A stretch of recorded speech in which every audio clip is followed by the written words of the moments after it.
ગોંડલ વિવાદને લઈ સૌથી મોટા સમાચાર સામે આવ્યા છે।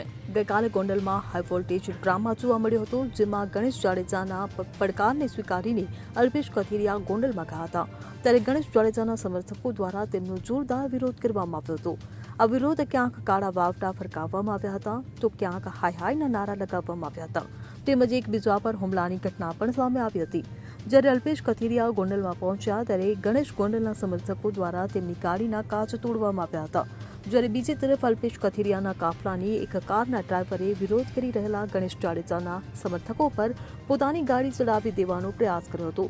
આ મામલે હવે પોલીસ દ્વારા બંને પક્ષ સામે ફરિયાદ નોંધવામાં આવી છે, જેમાં અલ્પેશના સમર્થનમાં આવેલ 4 કારમાં તોડફોડ બદલ સરકાર દ્વારા ફરિયાદ નોંધી 2 થી વધુની ધરપકડ કરાઈ છે।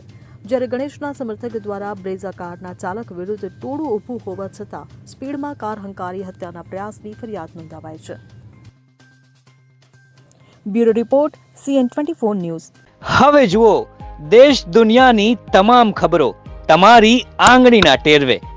ઉઠાવો મોબાઈલ અને Google Play Store પરથી ડાઉનલોડ કરો અમારી CN24 ન્યૂઝ મોબાઈલ એપ।